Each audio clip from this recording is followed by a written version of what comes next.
बिस्मिल्लाहिर्रहमानिर्रहीम। अस्सलाम वालेकुम। उम्मीद आप ठीक होंगे, खैरियत से होंगे। तैयब लोच आपकी खिदमत में फिर से हाजिर है। जी, सबसे अहम डेवलपमेंट ये है कि जुडिशल कमीशन ऑफ पाकिस्तान ने सिंध में कॉन्स्टिट्यूशनल बेंचेस के क़याम की मंजूरी दे दी है और इस हवाले से 9 जजेस भी सिंध हाई कोर्ट में से जुडिशल कमीशन ने कॉन्स्टिट्यूशनल बेंचेस के लिए जो है वो नामजद कर दिए हैं।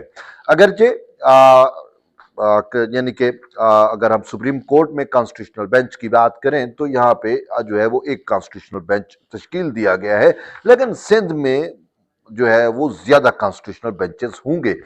उसमें ये है कि कराची में भी कॉन्स्टिट्यूशनल बेंच कायम होगा, हैदराबाद में, लाड़काना, सक्कर, वट एवर जहां पे चाहेंगे। तो 9 जज हैं, 2-2 रुकनी, 3-3 रुकनी, इस तरीके से कॉन्स्टिट्यूशनल बेंचेस जो है वो ओवरऑल सिंध में जहां जहां हाई कोर्ट का बेंच मौजूद है वहां पे कॉन्स्टिट्यूशनल बेंचेस जो है वो कायम किए जाएंगे।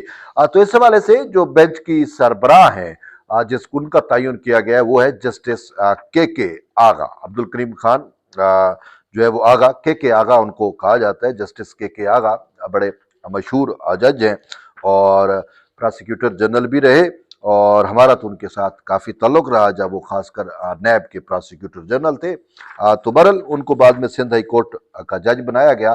तो अब वो कॉन्स्टिट्यूशनल जो जजेस हैं, कॉन्स्टिट्यूशनल जो बेंचेस होंगे सिंध के, उसके सरबराह वही होंगे और इस हवाले से 3 रुकनी कमेटी भी बनाई गई है। अब वो जो कमेटी है वो जो है आगे बेंच तश्कील करेगी कि सक्कर में कौन सा बेंच बैठेगा, लड़काना में कौन सा बैठेगा, हैदराबाद में किसने बैठना है, कराची में किसने बैठना है, वट एवर। तो ये जो है कॉन्स्टिट्यूशनल बेंचेस की ये कमेटी है। अब इसमें सरबराही के आगा साहब का होगी।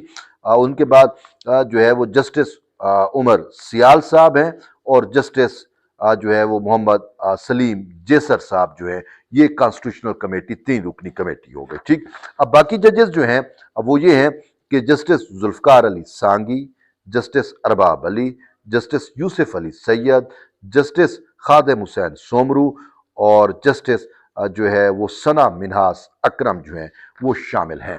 तो जुडिशल कमीशन का बेसिकली आज इजलास जो है वो चीफ जस्टिस याया खान अफरीदी की सरबराही में हुआ। तो चूंकि ये सिंध या एक सूबाई मैटर था तो उसमें जो जुडिशल कमीशन के अगरचे 13 होते हैं तो इसमें 2 की इजाफा हुआ।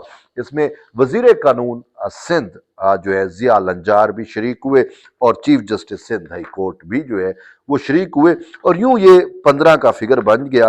यानी जुडिशल कमीशन के मेंबरान की तादाद जो थी वो 15 थी।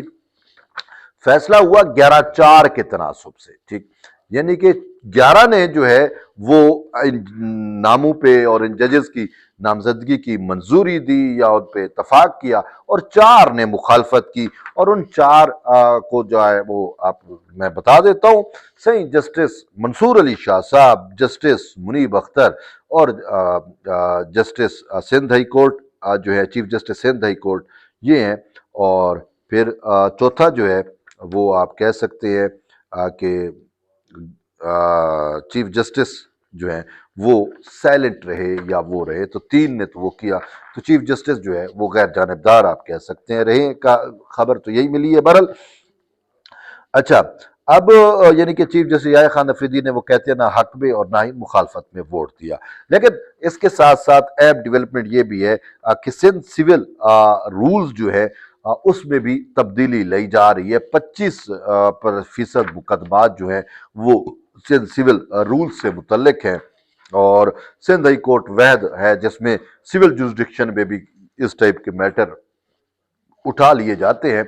और वजीर कानून सिंध जिया लंजार से हमारी बात हुई थोड़ी देर कबल जब ये कमीशन का इजलास ख़त्म हुआ तो उन्होंने बरमला कहा कि हम जो है वो इन रूल्स में तरमीम ला के आ रहे हैं। बाकी सूबों में ये नहीं होता, ये सिंध में एक अनोखा सा जो है जुरिस्प्रूडेंस डेवलप हो गया है। तो अब हम इसमें रिफॉर्म लेके आएंगे ताकि इसमें मजीद बेहतरी हो और जो मुकदमात का बोझ है वो कम हो सके। तो इसके साथ साथ जो है अहम चीज़ ये रही کہ اس جوڈیشل کمیشن کے اجلاس میں جو ہے وہ اپوزیشن سے بھی ممبران شریک ہوتے ہیں، جو پارلیمانی ممبران ہیں، جس میں عمر ایوب صاحب جو اپوزیشن لیڈر بھی ہیں اور تحریک انصاف سے جن کا تعلق ہے، اور دوسرے اپنے شبلی فراز صاحب، یہ دونوں جو ہیں وہ شریک نہیں ہوئے۔ اب اس کے حوالے سے میں آپ کو بتاؤں ہوا کیا ہے کہ باقاعدہ جو چیف جسٹس پاکستان چونکہ ہوسٹ کر رہے ہیں، ہیڈ کر رہے ہیں، سربراہی کر رہے ہیں، تو ان کا جو چیمبر ہے وہ ان ممبران کے ساتھ رابطے میں تھا۔ اب 2 بجے اجلاس شروع ہونا تھا، تو 2 بجے تک تو یہ رابطے میں رہے۔ اچھا، اس کے بعد انہوں نے جو ہے وہ کہا کہ ٹھیک ہے، ہم آ رہے ہیں، یہ کر رہے ہیں، وہ کر رہے ہیں۔